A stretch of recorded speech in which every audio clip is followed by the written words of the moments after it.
नमस्कार दोस्तों, स्वागत है आपका और आपके साथ हमेशा की तरह मैं हूँ आशिमा त्यागी। दोस्तों, आज की चर्चा बेहद महत्वपूर्ण है, ध्यान से सुनिएगा। एक दिन आप सुबह उठते हैं और देखते हैं कि पूरा देश महादेव बैटिंग ऐप कांड पर सवालों से उबल रहा है। सोशल मीडिया पर आग लगी हुई है, लेकिन टीवी चैनल्स ऐसे खामोश है कि जैसे पूरा मामला किसी और ग्रह पर हुआ हो। और तभी तभी सबसे बड़ा झटका, पीएमओ का सबसे ताकतवर आदमी कहा जाने वाला हिरेन जोशी अचानक गायब। प्रसार भारती के चेयरमैन नवनीत सहगल ने अचानक इस्तीफा। लॉ कमीशन के सदस्य हितेन जैन का बंगला रातों रात खाली।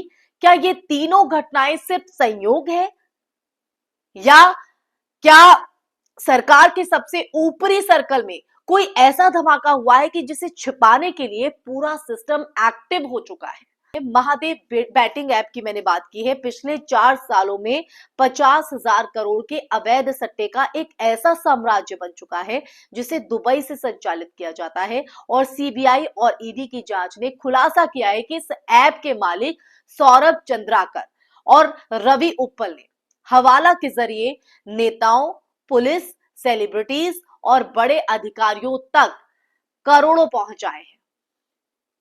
लेकिन अब जो नई बात सामने आई है वो ये है कि कहीं ज्यादा खतरनाक है इससे, क्योंकि दावा है कि हिरेन जोशी जो सीधे प्रधानमंत्री कार्यालय में बैठते थे, जिन्हें दिल्ली की मीडिया का रिमोट कंट्रोल कहा जाता था, वो ही महादेव ऐप नेटवर्क से जुड़ी फंडिंग और कवर अप ऑपरेशंस में प्रमुख भूमिका निभा रहे थे।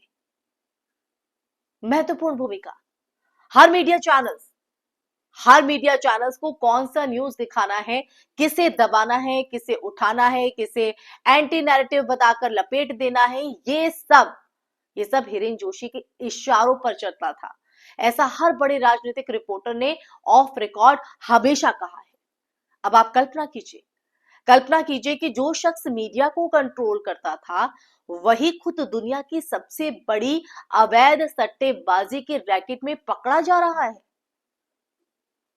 यही वजह है कि सोशल मीडिया पर आरोप वायरल होने के बाद जोशी अचानक इस्तीफा देकर कहीं छुप गए, गायब।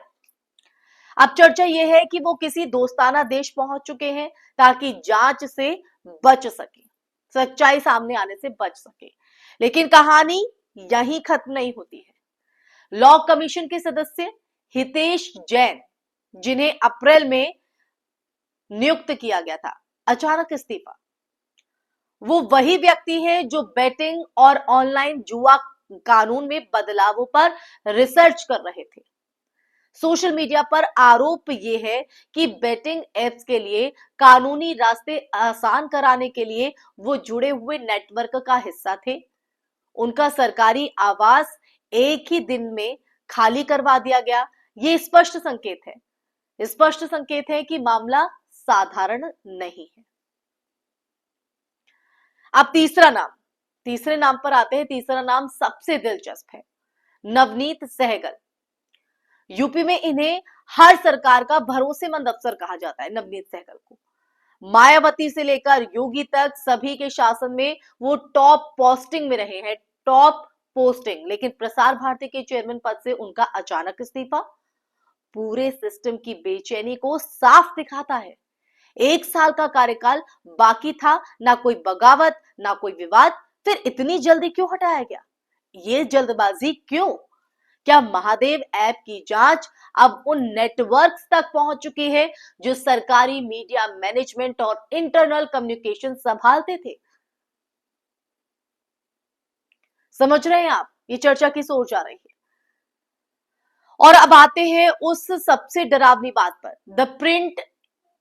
द प्रिंट ने इस पर रिपोर्ट छापी, लेकिन जब लोग उसका इंग्लिश वर्जन खोलने गए तो पेज देखा एरर 404। एक ऐसी वेबसाइट जो सत्ता से टकराकर भी खबरें चलाती है, उसका आर्टिकल गायब होना अपने आप में कहानी बताता है। क्या कोई दबाव, क्या कोई अदृश्य हाथ, या क्या ये संकेत है कि मामला पीएमओ के सबसे भीतरी कमरों तक पहुंच गया है? समझ रहे हैं आप दोस्तों? इधर विपक्ष खुलकर मैदान में है। पवन खेड़ा ने कहा है कि सीबीआई जांच हो, बताइए हिरेन जोशी के विदेशी पार्टनर कौन, कितना पैसा आया। लेकिन टीवी चैनल्स पर फिर वही शांति, जिसे गोदी चुप भी कहा जाता है। सोशल मीडिया पर हजारों लोग पूछ रहे हैं, अगर पीएमओ का अधिकारी ही 50,000 करोड़ के अवैध जुए का हिस्सा था, तो देश की सुरक्षा, राजनीतिक फैसले, डेटा और मीडिया का कंट्रोल किसके हाथों में था? अब ये सवाल है, किसके हाथों में? इस बीच अगर बात करें तो एक और चौंकाने वाली बात, ट्विटर पर एक फेक जर्मन न्यूज फैल गई कि एक भारतीय इमिग्रेंट मेट्रो में एक हॉलीवुड एक्ट्रेस के बगल में बैठा था और पहचान नहीं पाया। और ये स्टोरी इतनी वायरल हो गई, इतनी ट्रेंड में आ गई कि असली महादेव स्कैम की खबरें ट्रेंड से नीचे धकेल दी गई। जर्मनी में ऐसी किसी भी कहानी का कोई रिकॉर्ड नहीं है, फिर भी आप देखिए, फिर भी भारत में इसे हजारों फ्रीलांस वॉरियर्स ने फैलाया। क्या ये एक डाइवर्जन ऑपरेशन था, सोशल मीडिया को उलझाने का तरीका? सवाल तो खड़ा होगा ना। अब सवाल सिर्फ एक है, ये सफाई, ये जो सफाई हम देख रहे हैं सफाई है या सफाया? क्या ये 3 इस्तीफे और एक अचानक गायब अधिकारी इस बात का संकेत है, दिखाते हैं कि कांड कहीं गहराई तक फैला हुआ है, या ये महज शुरुआत है? बाकी बड़े नाम अभी भी बाहर आना बाकी है। और आज की चर्चा के अंत में आपको तय करना है दोस्तों, ये देश में भ्रष्टाचार का सबसे बड़ा पर्दाफाश है या सत्ता के गलियारों का सबसे संगठित कवर अप? अगर मीडिया चुप है तो आज बात करें, आवाज आपकी है। अगर सवाल दफन किए जा रहे हैं तो सवाल उठाना आपका काम है, हमारा काम है, क्योंकि अगर पीएमओ में बैठे लोग ही देश के नैरेटिव मशीनरी को जुए के पैसों से चलाते हुए पाए जाते हैं दोस्तों, तो ये सिर्फ स्कैंडल नहीं है, लोकतंत्र की नींव पर लगा हुआ सबसे बड़ा दाग है, सबसे बड़ा दाग। इसी के साथ इस चर्चा में फिलहाल के लिए बस इतना ही दोस्तों। ये चर्चा आपको कैसी लगी कमेंट बॉक्स में कमेंट करके जरूर बताइएगा। साथ ही इस वीडियो को ज्यादा से ज्यादा शेयर कीजिएगा कि सच से हर व्यक्ति रूबरू हो सके। हमारे चैनल को सब्सक्राइब कीजिएगा। फिर हाजिर होंगी कैसे ही मुद्दे के साथ, तब तक के लिए अपना ख्याल रखिए। जय हिंद, जय भारत, नमस्कार।